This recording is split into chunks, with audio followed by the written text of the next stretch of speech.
Welcome to another episode of Life-Giving Conversations with Thobeka Dlamini. It's such an honor and a privilege to have this time again, to come into your living rooms, into your offices, wherever you are, just to empower, to encourage, and also just to heal some hearts. I hope that you've already subscribed as you're watching. If you haven't subscribed, please do hit the subscription button, and also please do share and also click the like button.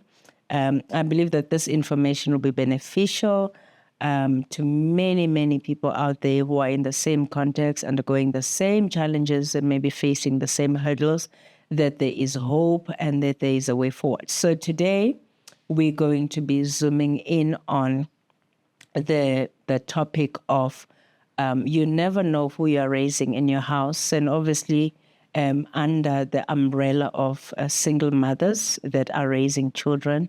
So we're going to be zooming in on a success story, which I believe is a success story of a single mother who raised a great gift, not only to the body of Christ, but also just to the community and the country at large.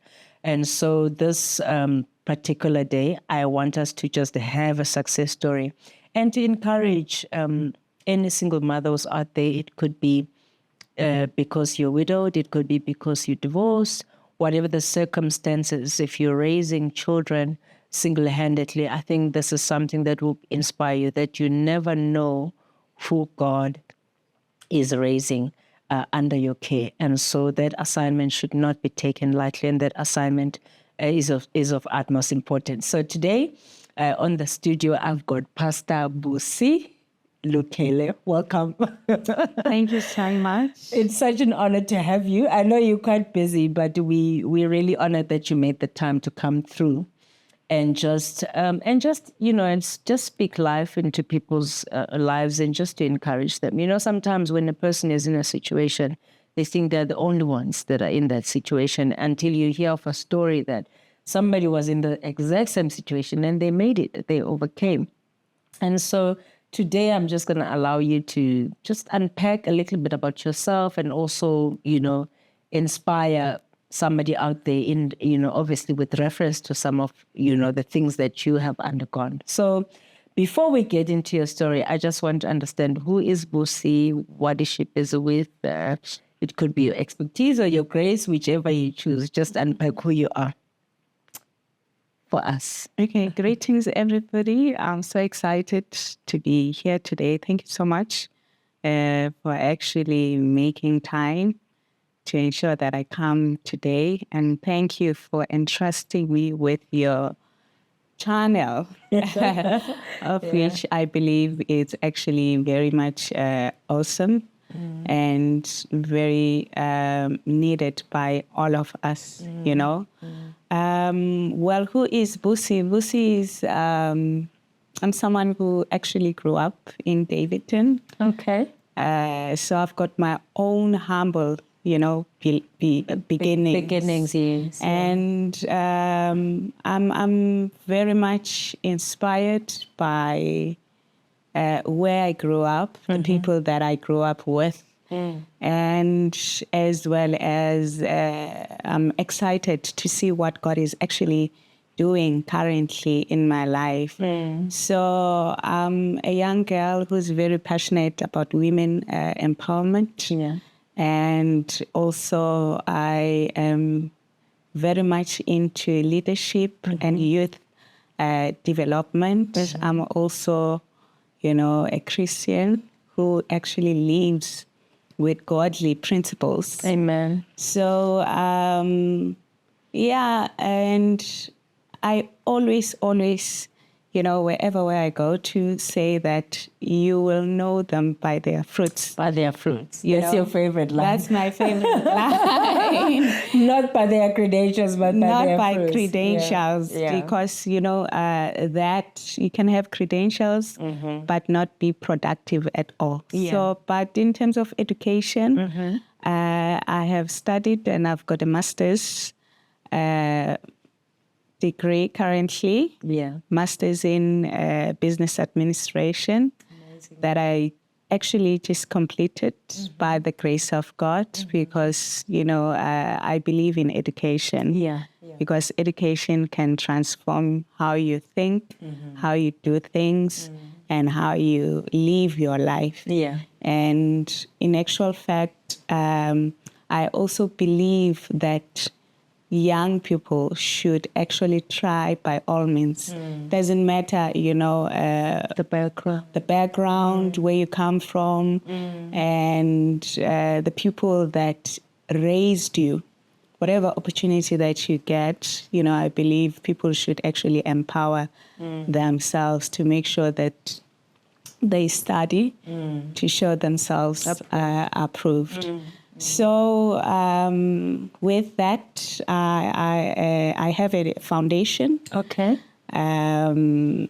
Which actually encourages women and young girls to lead, in any aspect of life, whether it's in education or, in the corporate space, where they are. So I've got a group of young people from different countries that I'm actually mentoring every Monday. Amazing. We have a session and which is very, very impactful. Some of them, they're doing very well in the business space.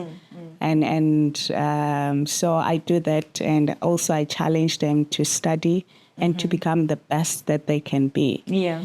And furthermore, into ministry. I love the Lord so much. Yeah.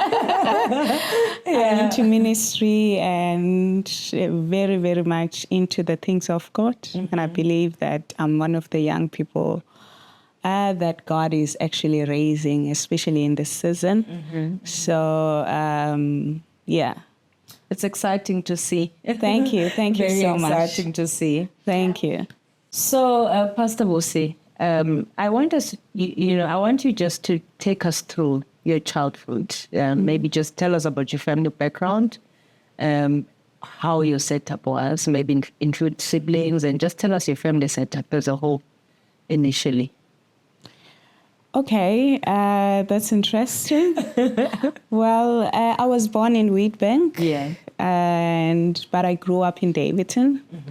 And I studied in Davidton and Benoni side. So in terms of my high school and primary school. So, and I was raised by a mother and my dad. However, my dad unfortunately passed away when I was 15 years. And it was myself, my younger sister. I'm the firstborn, by the way. And I have a younger brother. So I grew up within a family that is actually very strong in terms of religion and Christianity. Oh, wow. So my mom has actually introduced me into Christ, even my aunts and my uncles. So they used to go to church, but I didn't know. I was raised, as somebody who started church from Sunday school. But when you go there because the family, has introduced you to church set up. Kind of religion. So that's what I actually knew most, but at some point, I will later talk about it, about my intimate, moments and relationship with God. So that's how I was raised, and currently I'm left with my brother. Unfortunately, in 2014, I lost my sister. Sure. So it's just myself and my younger brother who actually looks so much up to me and doesn't want anything when it comes to me, and very, very, very much protective. So, my mom has actually been a pillar of strength in terms of her, raising me up. She is somebody who actually that I saw, at some point struggling because she was actually a single mom, but she strived, forward in making sure that I acquire, good education and become the woman that I am today. At some point, I felt that she was very strict. Yeah, of course, yeah. She was very strict, and you'd feel that, oh, I'm not loved here in this family. But back then, I was still young and didn't know that it would turn out actually for my good. Because when I look at some of the young people that I grew up with currently and I see where I am, I could tell that, it's because of the kind of principles that my mom actually instilled, in me in terms of her actually how she raised me up and what she actually introduced me to. And also, I'm not one of those kids who were raised, on a silver platter where you get where you get everything. I know how to struggle. I know how to not to have money to go somewhere. Sure. Or to church or to attend something because obviously your mom cannot afford. So I know that kind of lifestyle, and you had to also be mindful of the kind of lifestyle that you were living back at home because you couldn't demand certain things out of what you were getting. Exactly. So whatever provision that she was providing, for us, it was actually enough back then, and it actually made me to become the woman that I am today. I know how to think for someone who doesn't have. I know how other people behave because they do not have certain things or they cannot afford, 1, 2, 3. So, and then you then learn to put yourself in their shoes and be mindful of their situation. So basically, I'm trying to say to you that I've got my own, humble beginnings, and that has actually contributed in who I am today and the kind of woman that I am. But to also tell you that my mom is a very strong woman and very she was actually self-employed. Sure. And just to tell you what she was doing, and very proudly. So she had her own kitchen where she was selling, normal cooked food. Meals, But she had clients of her own, and she was making money out of that. And that's how I actually acquired my education. Through that. She actually managed to take me to a private school. Through that.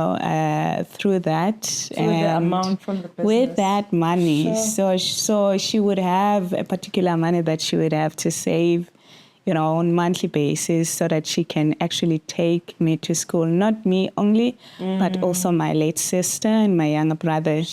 And so you can imagine, the burden that she had. But the sacrifice. And the sacrifice and the compromise. And obviously you had to be in good thoughts in terms of thinking also, not to demand too much from her. Even, I'm one of those young people, I never demanded, to dress up.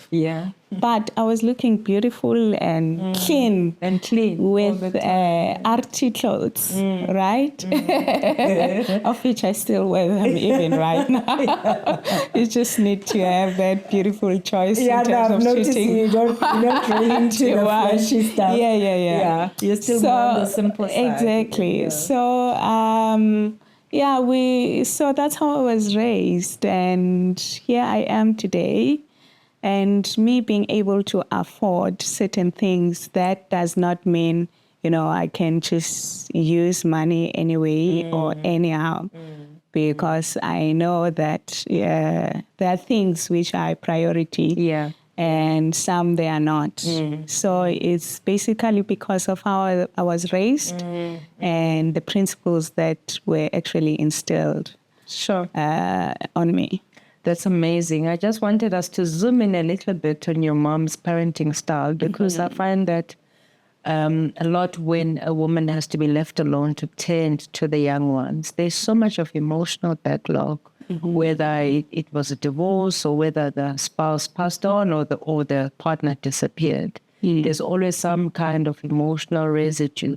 I just wanted us to zoom in a little bit on just your mom's parenting style. You've already said she was strict, so obviously she wouldn't let anything slip, meaning she had to be a father and a mother simultaneously. But just highlight for us maybe one or two things that you picked up in the way she parented you guys.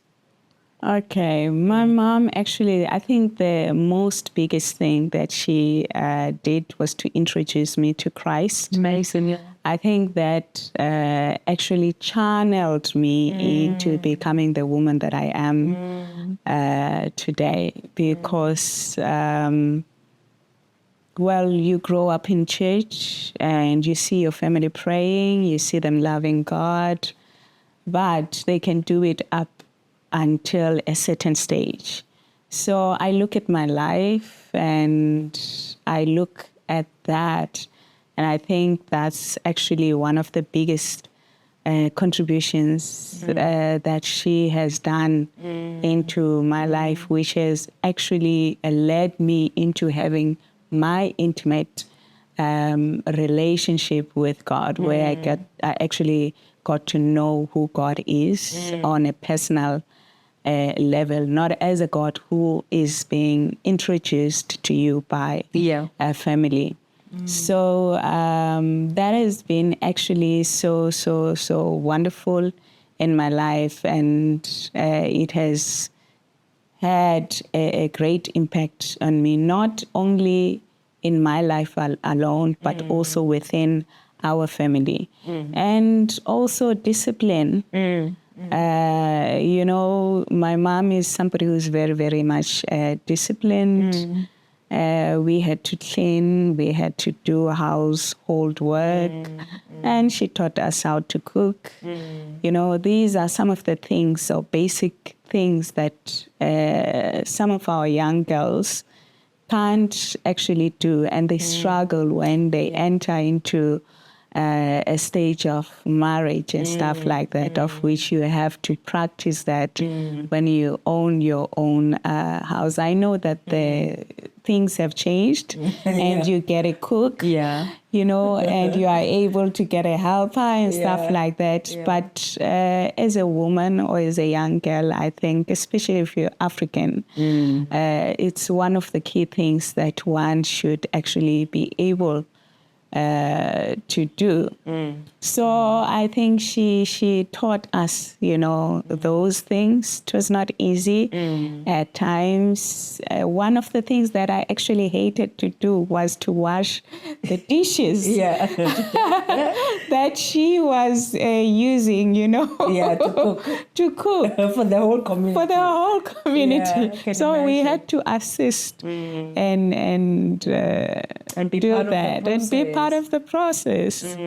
And I found it not so good at some point, but one was able to do that. And also, as I indicated, that she was somebody who's very, very strict. So I remember one day, when you grow up and you're a teenager, you start doing certain things that are out of line. I remember one day, I think I was in high school, and there was this guy who actually had an interest on me. Then somebody told my mom that, hey, I think there's someone who has an interest on your daughter. And this is what my mom said. She actually came to my school. Oh my word, all the way. All the way, and Yeah. came to school. When she got to school, I felt so embarrassed. Sure. I felt like that was not necessary. But Yeah. this is what she said to me. I have told your teacher that there's somebody who has an interest on you, and she must actually keep an eye on you. But besides that, after school, if I could see that guy, if I could see Any trace. any guy standing right beside you, I've actually placed somebody there Yeah. who will tell me. So I was still young then, and possibly she wasn't telling the truth. Yeah. That there's somebody who will actually, Monitor you. monitor me, Yeah. and that happened, but. I was scared, you know. I never ever actually engaged in such things, of which it actually was a blessing. helped me. I look at it now and I wonder if she was actually, allowing to such relations, where would I have been, or what would I have become? And sometimes when our parents say no to certain things, we think that they are punishing us, or we even going out at night. My mom was very, very. We used to play in the streets, back then. At some point, she was very, very strict. So you had to be at home at a particular time. Yeah. So that's how one was raised, and you look at it now. And you are actually thankful to God. Right now, she has actually become my baby. It's the other way around. It's the other way around. What a blessing. So she's no longer as strict as she used to be. In actual fact, she was more stricter on me than the other kids. Maybe my sister and younger brother. So I think when you are a firstborn, you get to get all the hits that you can possibly get as a child, because it's first time parenting for a parent, and parents can be so protective. Yeah, and they want to do it right. And they want to do it right, and they're doing it with you, starting with you. So, they actually put more of their energy on you. So, but here I am, and she's very proud of me and who I am and what I have become. And I must say also, she has been a very prayerful woman. Sure, yeah. She has been my covering even till today. She is protective to a certain extent. But I think I see her more being a prayer covering to me more than anything. More than anything else. So she's an amazing woman. Amazing. Even if she's a single parent, I'm so grateful to God for her and what she has actually contributed into my life up until today. Amazing. Yeah. Amazing. It's such an inspiring story to note that maybe the first thing she did right was just to introduce you to Christ. Yes. And put you in a setup where you can encounter God and have your own relationship with God. Yeah. But maybe before we talk about your ministry, because I know you're already traveling ministry-wise, but I just want us to talk about that time when you decided, okay, this is for me. I'm accepting Christ as my Lord and Savior. Just to talk about that encounter and how it has impacted you, maybe on every level, even career-wise, even for the ministry. Okay. Yeah. I think it was in 2012 when I was in tertiary. I remember it was on a Friday, and I remember what I was wearing. Yeah. It's vivid. It is very vivid. Yeah. I was wearing a jean and wearing a blue shirt and had my school bag, a fila school bag. So I was actually going to my grandma, So I think I obviously did share with you that I was raised in a Christian background setup. And I remember on that particular day, when I went to see my grandma, it was a walking distance. And I think then I had a voice. I wasn't sure perhaps on how to hear God's voice then, but I think I had a voice that actually spoke to me about what God has called me. Like something that was instilling in my head that, you know, there's a calling upon your life. There is something that God is going to do, you know, through your life. So that actually happened, and obviously you ignore that. But I can vividly remember that particular day. And I think from there I started, you know, when I finished my tertiary education, I was at a point where I was looking for a job. It was myself, another guy, and other two guys who were also actually looking for something to do. The other one wanted to further his studies, and he wanted to do his doctorate, but he did not have funds to go to school. And the other one was looking for a job, but didn't have any tertiary background. I remember we then started having prayer sessions. Sure. We started having those prayer sessions, and remember my mom couldn't afford, you know, I used to go to church. I think my life was based on church, because I remember I had a friend who used to party a lot, but we met at school. Yeah. She was a very pretty girl. And we were friends because we looked almost the same, and people thought, you know, we family members, and we then befriended each other. Yeah. She would want to go party, but I think I disappointed her several times. Yeah, of course. Because my life was a bit boring. Yeah. So then we then started, you know, having prayer sessions. Was not working then. I was looking for a job, and I then found myself being so involved in that, to a point that we decided that every Monday, Wednesday, we would do prayer session in church.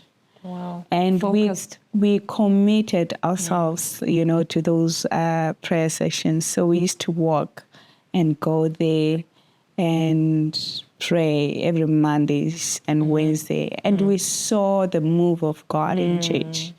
I used to sing before. I was in the choir. Okay. But now I lost it, because if you don't practice anymore, The voice. you lose it. Yeah, it gets rusted now. I now say I'm a worshiper. Yeah. I worship. Yeah. Not, I can't sing, you're right, because I think I talk a lot now. More preaching, yeah. Yeah. So we had those prayer sessions, and during our prayer sessions, I think there was this particular day, we then decided that we are going to start fasting every Mondays and Wednesdays. And on Fridays, we would have choir practice, right? So I couldn't afford to take a taxi to church. Sure. And to ask for money for taxi. So I used to walk Sure. to church. No, It was like around 40 minutes. Sure. Going and going back. So that's the actually, you know, the commitment I had into the things of God, of which it's something that I see working out for me right now. So we committed ourselves into doing that. When we were going, I think this other day, there was this other day, it was special. And I think that's the first time one had an encounter, you know, where you feel, you know, literally God like touching you, something that is striking you like a hit, that touched me and touched the other person, and that person actually screamed and the other one. So it was the three of us. So there was an impartation there. I think there was an impartation, definitely. And from that day, how I would worship, how it would be completely different, the atmosphere and stuff like that. But I remember at some point, when you grow up, and this is something that I've actually written a little bit about it on my book. I did not disclose it much. But when you grow up, as a child of God, and sadly, you'd find that there will be certain people who can see that you're coming and you're rising. Yeah. And they don't understand that you do these things, in the secret place where no one sees you. No one sees you, and even the power. Because when Jesus, was preaching, he did not just speak like, teachers of the law.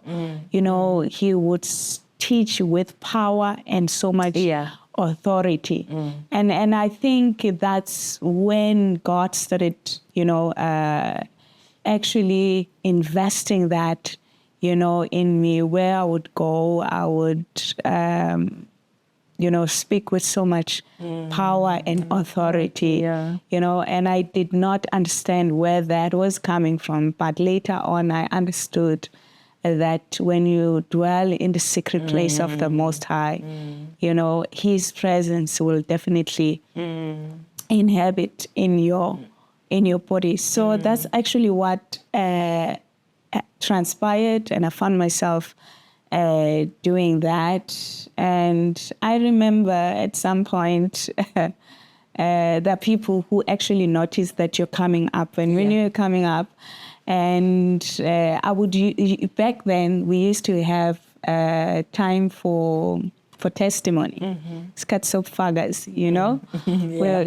time to testify. Because there were people that I could, perceive that they're trying to block me somewhere, somehow. And then I started using testimony time. To impact. With that 2 minutes. That's 2-3 minutes. 3 minutes, I would make good use of it, and to the best of my ability. And I remember this other day, I would just make sure that I go there and I say one or two things, and actually impact other people's lives. So there was no way since then that anyone could actually close a door, because also when you spend time with God, God will give you wisdom, and He will actually not allow any door that any man can try to shut in terms of your ministry to come to pass. So I then saw God,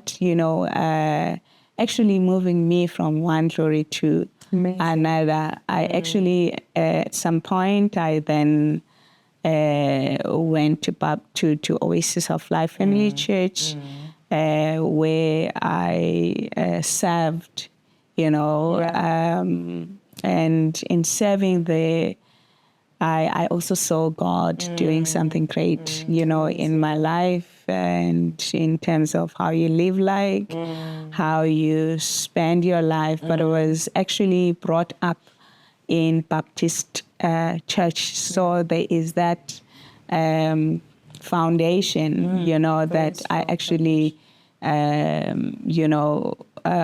got from Baptist church. And so with my life transitioning, and I think I saw God and the teachings that I've learned, as I grew up and serving, and, because there is no way that you can just mushroom just like that. You can't just mushroom. You have to sit at some point and be under authority and learn as much as you can. And I think I found myself in that space where I actually learned who God is, how to speak, how to address certain things, how to actually carry yourself. Yeah. Because you cannot be carrying yourself anyway and anyhow and expect that people will follow you. So I had to sit, learn all those things, ministry-wise, and learn to submit, under authority. And be able to report that this is where I am, even if you get invitations, from somewhere else, learn that there's protocol. Yeah. And Definitely. you have to report, that even when God is using you, does not mean that you must just do things anyhow. So those are the things that I've learned. And God, by the grace of God, I found myself, in the midst of great men and women of God, that God actually connected me to. Yeah. I don't know how, and I don't know why, but I believe it is for where God is taking me to. And I believe they actually had a huge impact in my life and who I am just by connecting with them and learning from them, and also, them actually imparting something in my life. I believe actually, graced by so many graces. Yeah. From different great men of God that God actually, and women of God that God actually connected me with, and who have imparted on me. And I think that's what actually makes me so unique and different. And I thank God for that, because there are people that you meet in your life who have struggled with doing things in 10 years. And when you meet with them, and when they speak into your life or open certain doors, definitely, those doors, can open within a minute, because they've been there. They carry, that particular grace of where they are and how they actually were able to break forth from certain things that they had to overcome. So they carry that grace. So I see God using me so mightily. In terms of my work, I travel a lot sometimes. You always out of the country, And I see God, connecting me in the midst of where I am. It's like there's this thing that cannot be hidden, and God will put me into a right space and connect me with right people and relevant people that are connected to where God wants me to go to. And that would actually also open doors of me where I'll find myself ministering and speaking to God's people. Amazing. And, preaching the good news. Amazing. Nothing else but pure good news. Yeah. And since I've known you, I've always noted this, and I think it's something that maybe is worth addressing. We learning. That's why we have podcasts, because it's always an opportunity to reflect. I've noticed that whenever you're around people, you don't put your credentials at the front, but you put more of what you carry, which is the message of good news. So you could be in the corporate space, but what is dominating you is more what you carry for the world, more than what you do for a living. True. Maybe I think just give us some wisdom nuggets on that, because I've seen that's how you carry yourself across, whether you are in the workplace or you are ministering in a church or you are somewhere on social media. That is the dominant thing in your life. Maybe just give us one or two wisdom nuggets around that. Okay, that is so true. And that's how I actually carry myself. Well, I believe, and I've always believed that, I am who I am because of God. Yeah. Yeah. The grace I carry, how I carry myself, how I actually relate to people without, bragging about what you have, who you are, what you possess. What you drive, and all those things, of which they matter. We need those things, but then they are not of paramount, importance. Yeah. So God actually is my source of everything. And where I go to, I actually try to present the image of Christ more than any other thing. And people are not interested, on what you have, what you drive. In actual fact, that actually repels them away from you. I would rather sit with someone who is a cleaner and have conversations, with such a person. And that is impact. Yeah, that person is impacted than to sit with someone who thinks so highly of himself or herself, because I wouldn't benefit, anything from this. So it has become actually a culture, to humble myself. I look at the life of Jesus. Yeah. There was this woman, who was known in the town, and she was very sinful. And Jesus was invited into, for dinner, and by the Pharisees, and we see them, questioning, why did Jesus actually allow this woman who is very known in the town that, she's immoral and stuff like that. But there's something that Jesus says, and she says to Simon, because she actually perceived what they were thinking. You've got these great teachers of law, who know, knowledgeable, very knowledgeable, and obviously they felt so embarrassed that how can Jesus allow this woman to sit right by his feet? If in actual fact they actually questioned Jesus' identity in his presence by asking themselves in their minds that if Jesus knew what kind of a woman this is he really a true prophet? You should know, because he was supposed to know, and he was supposed to perceive that. And according to them, Jesus was supposed to actually make sure that he avoids her and dismisses this woman. But the Bible says, what I like is that in the midst of that, Jesus asked a question to Simon, perceiving and knowing what they are thinking. Jesus asked a question and says to Simon, tell me something. If you were owing me something, and let's say you are owing me 1,000, I'll make an example, 1,000 rand, and there's somebody else who's owing 10,000.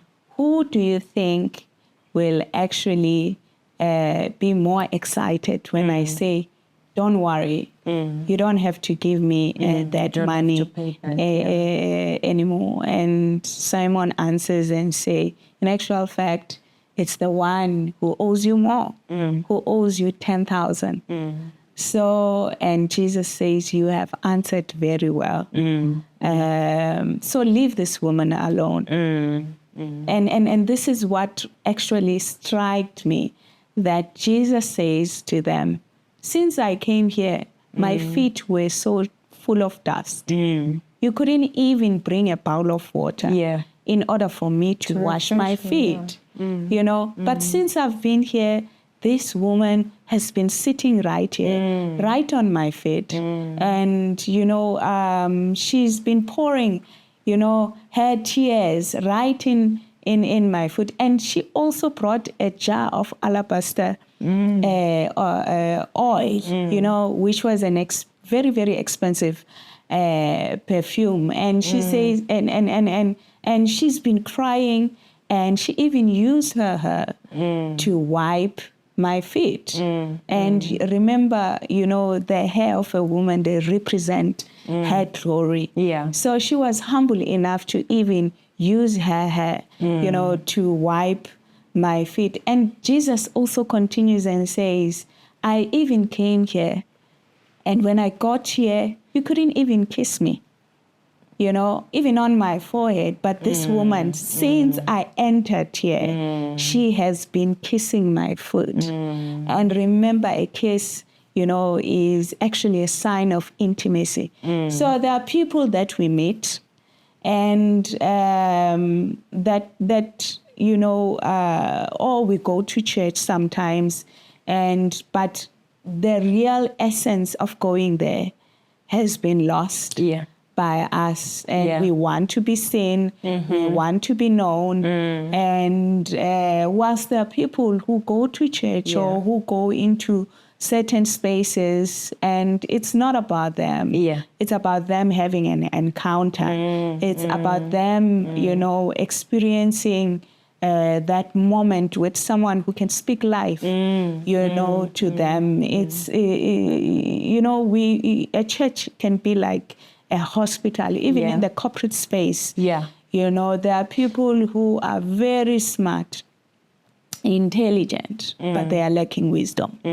So you communicating with them and speaking life into them, it actually changes who they are, how they perceive the world, how they think. I actually meet a lot of people, and I would actually find them, talking this, and some of them, they would actually disclose things that are very personal, because when they come to you, they feel the warmth, the light, and that they could actually pour out whatever that is on his bothering them. So amazing. I always humble myself where I go to. And I don't present what I have, who I am. And like I said, I would rather, spend more time with a worker, someone who's seen as a nobody, than the one, who actually thinks too highly of themselves. Amazing. I'm laughing and I'm smiling because I know even on this podcast, you only told us a quarter of some of the things that you do. But briefly, you are an author, The Cost of Deprivation. A very good book by, there's the screen, by Busi Lukhele. So do you mind just telling us, just in 2 minutes, what the book is about, and also where we can get a hold of the book before we say our goodbyes? Okay, the book is actually about the cost of deprivation. I think I narrated a bit about my background. It's about me, how I was raised, and, finding yourself in a situation where God is raising you up, or you find yourself in a position where you are becoming.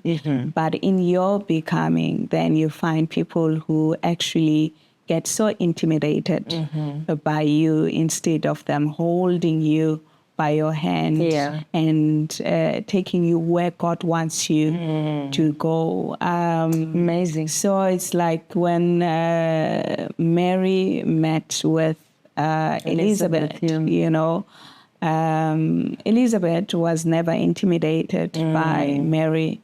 And Mary also actually took time to go and submit, to Elizabeth. So they were reciprocal in terms of their relations to one another. And Mary went, as much as she went, Elizabeth was able to recognize what Mary carried.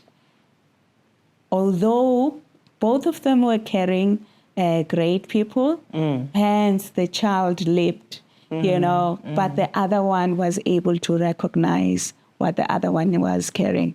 And so from there, they were able, to walk, the journey together. Mary, remember, didn't have any sexual intercourse, so she could have decided to miscarry or leave anyhow. But when she met with Elizabeth, Elizabeth actually, was able to say, you are carrying my Lord. So in actual fact, the cost of deprivation is actually about my life, that as much as I'm a young person, I cannot afford to see any young person being deprived of what they could become. Yeah. So it's more of encouraging anybody and everybody as to how can you become what God has destined you to be. And Amazing. I would encourage you to get the book, and you can actually get hold of the book from, I have a social media, which is on Facebook. My name is Busi Lukhele. Yeah. And you can also get my book at 072-962-0462. I repeat, 072-962-0462. That's where you can get it. So, Pastor Busi, as we wrap up, we just want you to speak to our viewers. There's a child out there who's being raised by a single parent, and in navigating a lot of changes. You spoke about being content when your mom was raising you, that there are certain things that you felt, okay, this is enough, I'm not going to demand more. And understanding the context of how you were growing up. So I want you to speak to that child who finds themselves in a setup where they are being raised by a single mother and there are challenges. Then secondly, if you can also speak life to the mother that, is wrestling alone. We don't know the circumstances. It could have been anything. It could have been death. It could have been divorce. It could have been, abandonment, But just to speak life to them, because I think the story is saying there's hope. There's a way out, but just minister to them wherever they are. Okay, thank you so much. Well, to those young people or any child that is actually going through a lot, I would like to actually encourage them and tell them, that nothing is impossible. As a black child, or even if you are of any color, but I would actually like to encourage them that Christ is the center, of it all. I know that, and looking at, in actual fact, into my life, how I was raised, and I didn't have the privilege of everything, and never ever feel or think that when you don't have, that's the end of it. Or you are less of a person. Or you are less of importance, I think I did indicate that, I think I had maybe few shirts and few skirts. Sure. That I would change, Obviously, during the week, it will be a uniform. And on Sundays and stuff like that, those are the things I would change to go to church. So you being clean, that's what matters, you being presentable, that's what matters. I actually want to encourage them that study as much as you can. Yeah. And God will actually connect you with the right people at the right time, in right spaces. Find yourself, not competing with what is currently happening, especially in our generation, because that will actually cause confusion in your life. Find yourself in a place where there is life, where you become trained, where you can serve and actually channel your energy too, because there's quite a lot of things that are happening, and some of the people will actually take advantage of you, especially nowadays. If you do not have, you can be taken advantage of, where you find young people are giving money, or girls are giving money in exchange of sexual relations or any other activities, that you can think of. So you have to refuse, in actual fact, when it comes to that. And even with parents too, you know. And I would also like to quote the scripture where Jesus had to actually go on fasting for 40 days and 40 nights. And the Bible says he was led, you know, into the wilderness. Yeah. So as much as you grow up okay, as much as things may turn out, you know, for your good at some point, or they don't, everybody will have his or her moment of wilderness. Whether you are a parent, whether you are a child, whether you are raised by a single parent or not, you know, the dynamics may differ there and there. But it's a wilderness. But it's a wilderness at the end of the day. And we see Jesus, you know, at some point he was tempted 3 times. You know, meaning that as much as you are in your wilderness, and even if you are filled with the Spirit of God, there will be moments where you will be tempted. Yeah. And there are things that the devil will bring on a silver platter and say, if you serve God or if you know God, why don't you do 1, 2, 3? And you cannot stoop low and submit, you know, to whatever that the enemy brings to you on a silver platter, because the enemy has the tendency of bringing whatever on a very silver platter and say, take this, there's this. Or, you know, you'd find that there are other women, they are grown up, they grow up very well and they have whatever it takes. But one thing that is missing in their life, you'd find that they are not married yet. And perhaps because of delays and stuff like that, and challenges, you know, and the devil will present something on a silver platter and say, you'll find a shortcut. Here's a man who is working, driving a very expensive car, but you know very well that this man is not your type, and you will fall into that, and that could actually damage or actually hinder you from where you're supposed to go to. So as you grow, as you face challenges, understand one thing, that everybody has his or her moments of wilderness. Whether you are rich, whether you are poor, whether you are single or you are married, you will have your own moment of wilderness. And during your wilderness, because the enemy will know that you are very hungry and vulnerable. And the Bible says very well that Jesus was very hungry. And during that moment, you can fall for anything. When you are hungry, you can eat anything. So, and that's where the devil or the enemy can take advantage of your life, what you're going through, and actually tell you, look back where you come from. Why do you have to suffer when there's a shortcut? You can do 1, 2, 3.